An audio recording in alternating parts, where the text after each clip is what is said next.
greet you in the wonderful name of Jesus Christ one more time. What a privilege, what an honor to do so. There's a few more things I'd like to say, continue to say, in our study here of chapter 12 of Revelation. There's been a great battle, and let me remind us of that. There's been a great battle that has taken place between Michael, the archangel, and between Satan, the devil, the dragon, the serpent. And you know, of course, who won.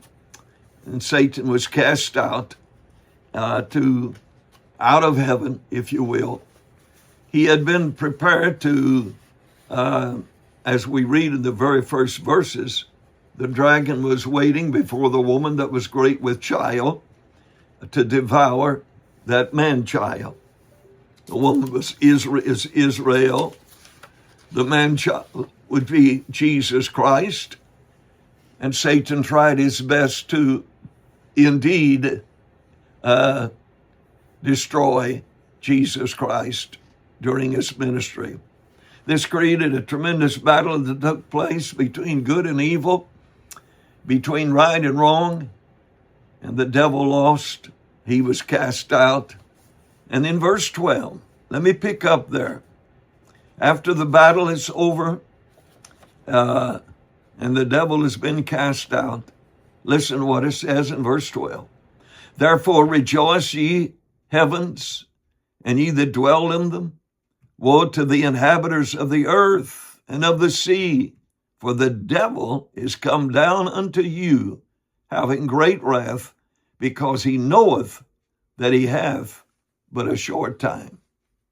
This is, to me, a tremendous contrast between that which is found in this statement from what we have been looking at.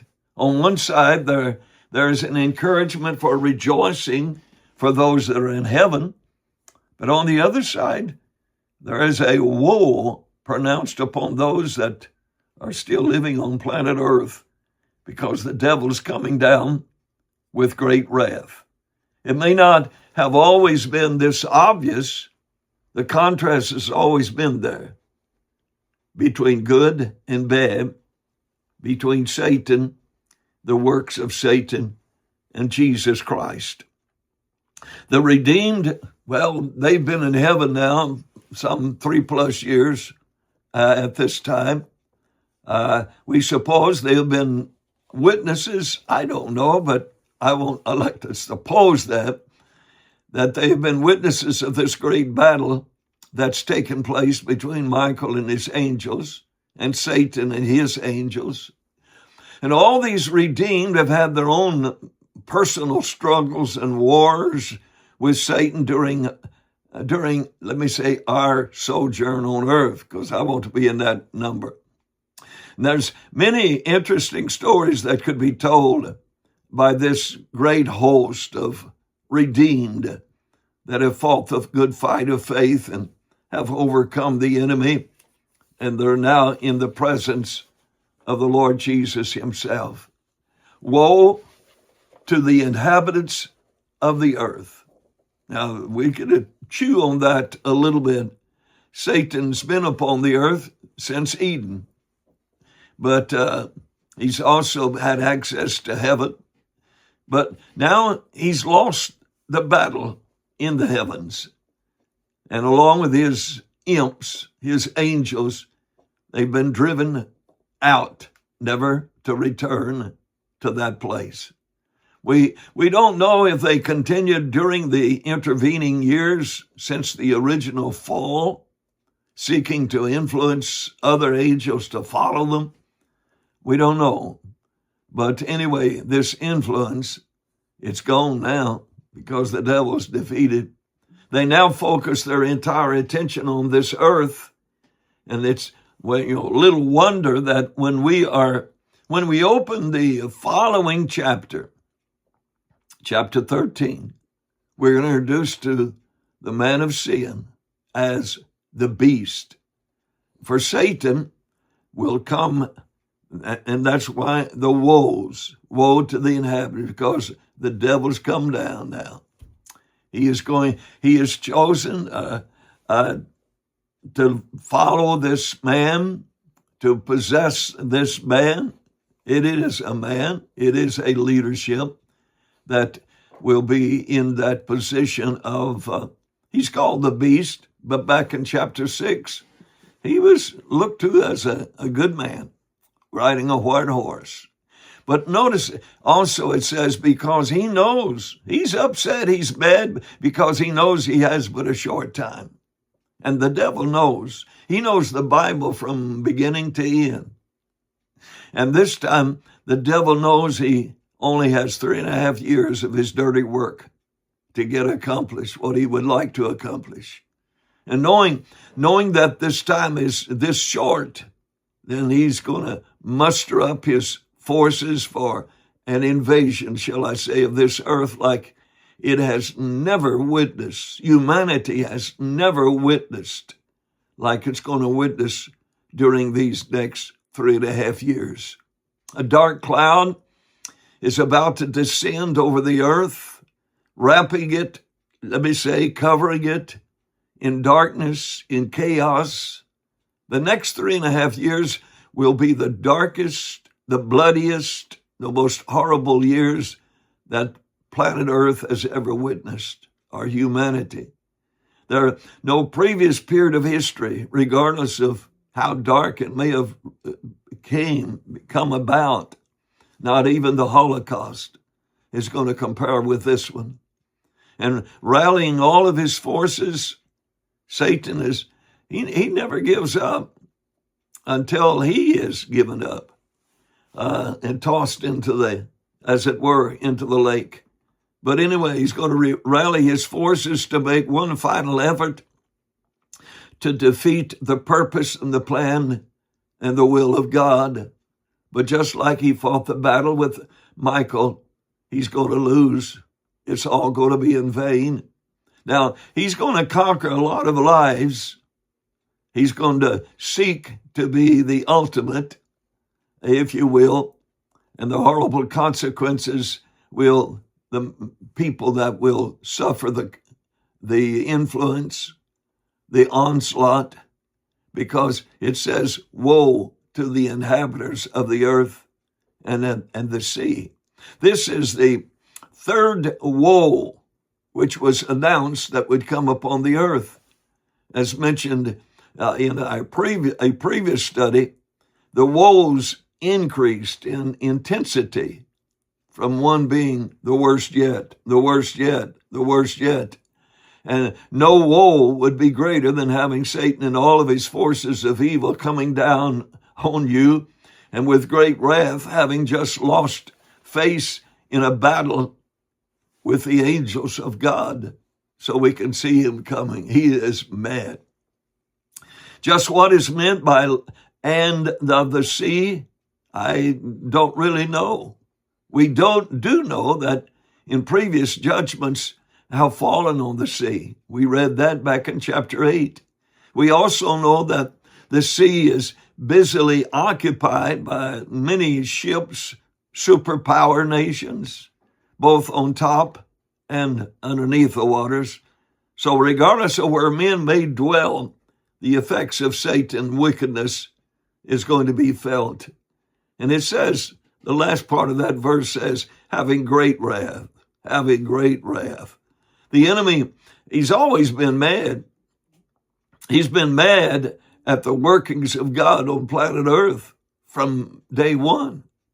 He had been mad at anyone and everyone that dared resist his temptations, which he has continually brought upon mankind.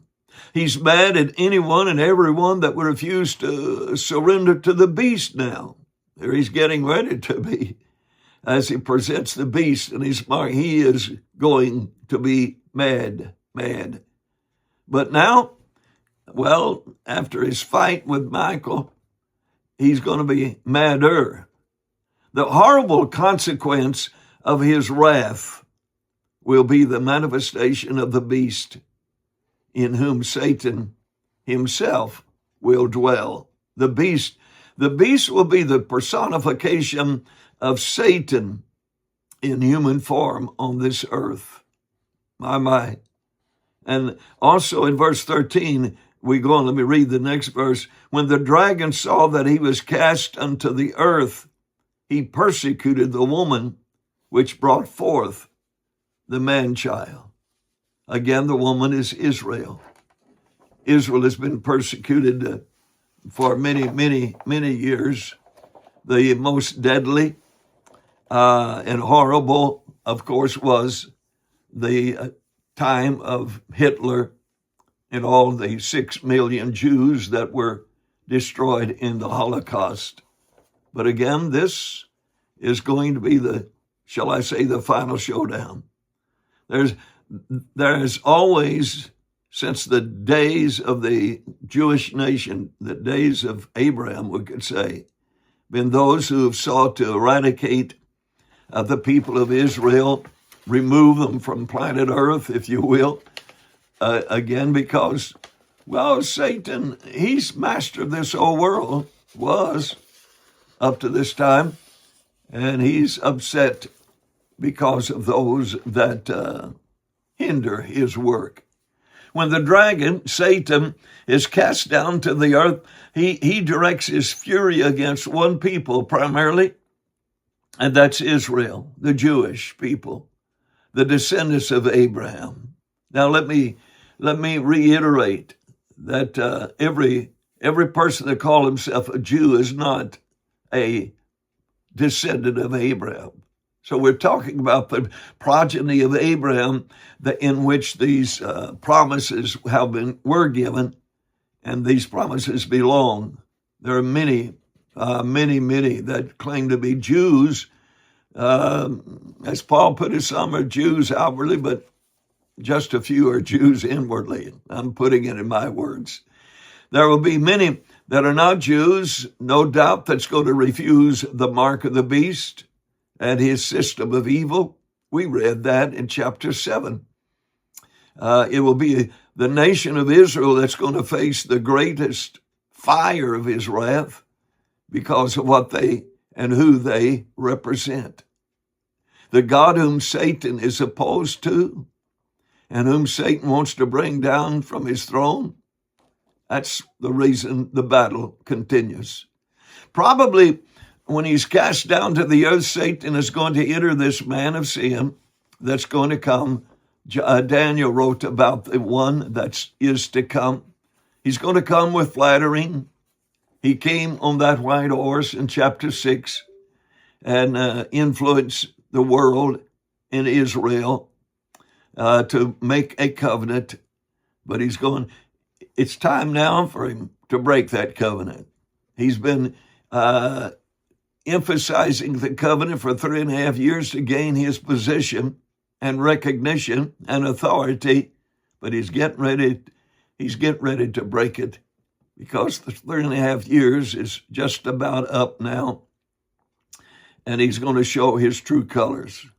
Israel is going to enter into a period of which will be the fires of what Zechariah wrote in chapter 13 and verse 9, a time of trouble such as they have never faced before. Daniel 12 and 1. In their long history as a people, only the coming again of Jesus Christ is going to prevent their total annihilation. But that's exactly what's going to happen in that darkest hour. The one of whom their fathers had crucified, the one whom their father says, let his blood be on our hands, the hands of our children. Well, he's mercifully going to come and bring deliverance. In verse 14, notice it says, to the woman were given 2 wings of a great eagle, that she might fly into the wilderness, into her place where she is nourished for a time and times and half a time from the face of the serpent. Well, here we got that time, times, and half a time, 3.5 years. Wings of a great eagle. That's interesting. We know when Israel escaped from Egyptian bondage, there was reference in Exodus 19:4. Ye have seen what I did unto the Egyptians, and how I bare you on eagle's wings, and brought you unto myself. Now we know, of course, that there was no airplanes back in Moses' day, and some feel that that's what this has reference to, eagle's wings. It must be airplanes that's going to deliver Israel from this warfare. But anyway, this chapter, as well as every 22 chapters of Revelation, is filled with symbols, and the reference to eagle's wings is no doubt symbolic as well. So exactly what it entails, I don't know. But again, it's not necessarily eagle's wings by being an airplane, because it wasn't that way back in the book of Exodus 19 and verse 4, when God used that expression about delivering Israel from Egypt. Now, again, let's remember the words of Jesus at this time when he spoke of the events that would transpire prior to his return to this earth. He says, when you therefore shall see the abomination of desolation spoken of by Daniel the prophet, stand ye in the holy place. Whoso readeth, let him understand. Paul writes in different places, but in 2 Thessalonians chapter 2, Paul he clarifies somewhat, if you will, about this one that is coming. He must be, if this is the evening time, he must be alive right now.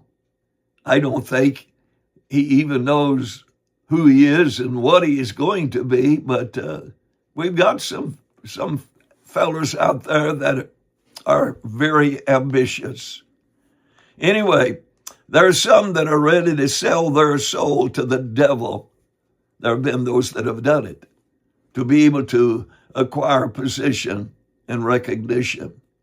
But anyway, let me read in 2 Thessalonians chapter 2, the Lord, Paul speaks about the enemy that's going to come. Let me read verse 3-4. Let no man deceive you by any means, for that day shall come, except there come a falling away first, and that day shall not come, except there be a falling away first. Let me read it right, Walls. And that man of sin be revealed, the son of perdition. So Paul calls him that man. He calls him the son of perdition. And then he goes on in verse 4, who opposeth and exalteth himself above all that is called God, or that is worshipped, so that he as God sitteth in the temple of God, showing himself that he is God. So that's the power, the enemy that's going to come forth against Israel. Let them, and also Jesus in that Matthew 24 passage, when the apostles ask him, when shall these things be, and what shall be the sign of thy coming and the end of the world? Well, the first thing Jesus responded to that question was, take heed that no man deceive you. And that's just exactly what's going to happen in the end time. There will be deception. That man that's riding on that white horse with a bow in his hand, crowns on his head, he's deceiving. He's a deceiver. And again, Daniel, I know I've used it, but let me do it again. In Daniel, he spoke about he would come with flatteries. He will be a smooth-tongued orator and convince the people that he has the solution to their problems.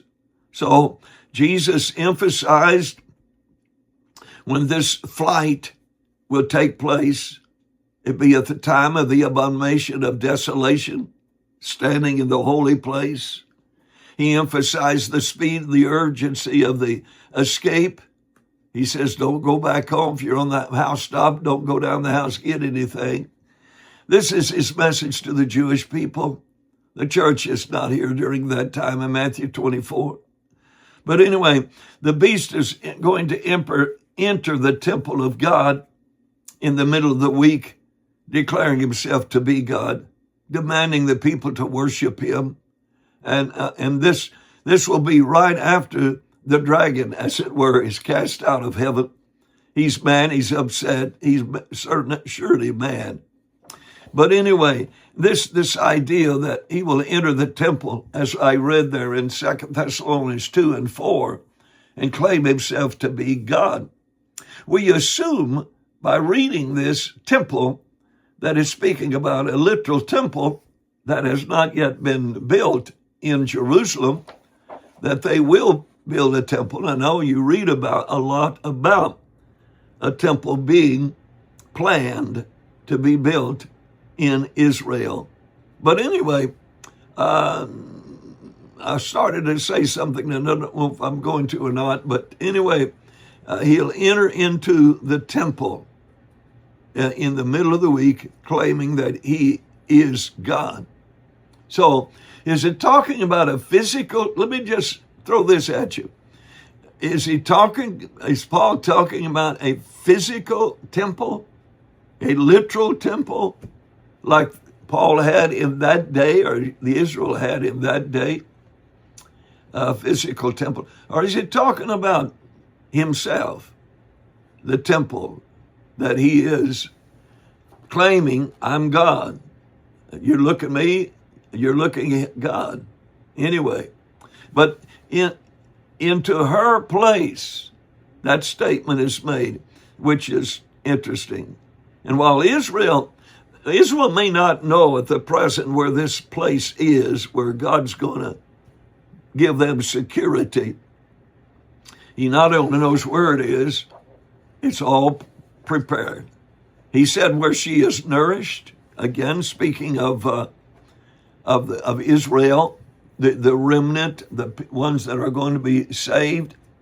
And again, it's for a times and a half time, 3.5 years, that they will be preserved and kept from the serpent.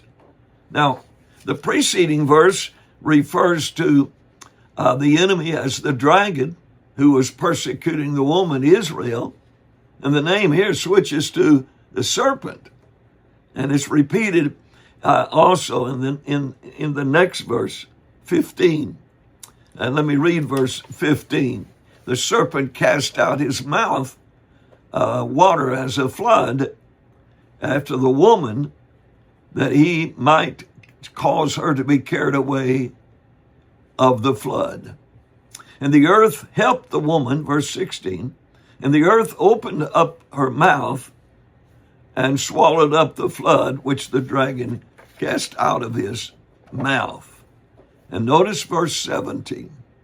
And the dragon was wroth with the woman, and he went to make war with the remnant of her seed, which keep the commandments of God and have the testimony of Jesus Christ. Now, this is another point that I'd like to emphasize in reference to remnant, to make war with the remnant. Some have taken, I believe, that this is a reference to the church and those that will be suffering during this period of time, which, of course, you know probably by now, surely, I don't believe. The church is never referred to as a remnant. When the rapture takes place, we're all going up, not just a few of us. But it's talking about a unique remnant, a part of the group of the people of Israel, the Jews at that time. Paul said in that particular time, if the Lord's on our side, no enemy is going to overtake him to bring to naught his declaration to destroy them. That application is applicable to us today as the church, but it's also applicable to these precious people that are descendants of Abraham. Now, just exactly what the word about the flood, the serpent is cast forth out of his mouth, a flood.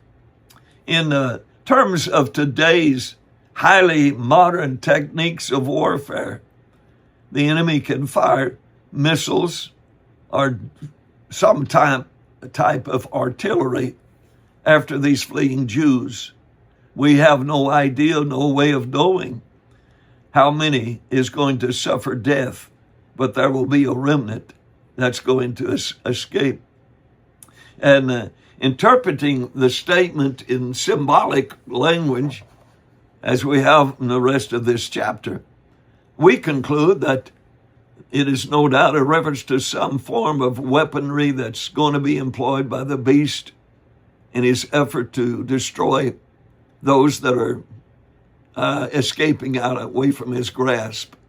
Another type of terminology regarding the enemies of God's people, Jeremiah 46 and verse 8 says, Egypt riseth up like a flood, and his waters are moved like the rivers. And he saith, I will go up and will cover the earth. I will destroy the city and the inhabitants thereof. Again, expressions used about, but as one Old Testament writer said, when the enemy comes like in like a flood, the Lord will lift up a standard against him. Victories on the side of the church, victories on the side of Israel. They may not be enjoying victory now, and they certainly won't be when Daniel's 70th week cuts in to begin. There's going to be a lot of bloodshed, a lot of death. Much has been said that takes us back to the Old Testament about types and shadows. And we're reminded, again, I just mentioned the Egyptians and their efforts. We find a statement when Israel was at the Red Sea, thou stretchest out thy right hand, the earth swallowed them. Speaking of the Egyptians, this is a reference to the Red Sea, swallowing up Pharaoh's forces that tried to pursue Israel. And as they tried to go across that Red Sea like Israel did, which of course it won't happen. My. Now, these that will overcome in that final day of victory, possession of God's blessings upon them in that grand and glorious tomorrow, that we will come forth victorious to bring victory, if you will, as John describes it in Revelation chapter 19, verse 11, beginning of that great time of the Lord when he comes riding that white horse and the armies coming with him. Now, again, this will be the last great, I think, and I could call it anti-Semitic effort that the devil has been using through the years, but this will be the last that's going to engulf the world. There have been many times in their long history that the Jews have been faced with annihilation. If you go back to the time of Esther, when it seemed like they were destined, even in that day, to be completely obliterated from the earth. But God intervened. He had a queen that could intervene in their behalf. Those that keep the commandments of God, those that refuse the beast, refuse his mark, refuse his system. I know there'll be Jews that will accept them, and a lot of Gentiles, of course. But there will be those, the remnant particularly that we're referring to, or is referred to here, will reject it. And that will be, well, that'll make the devil even that much madder if that would be possible. Amen. But it's all coming, friend. Thank God, let's be on the victory side. And that runs me out of time another day. God bless you, and thank you for allowing me to share this time with you. Let's look up, pilgrim. The Lord's coming.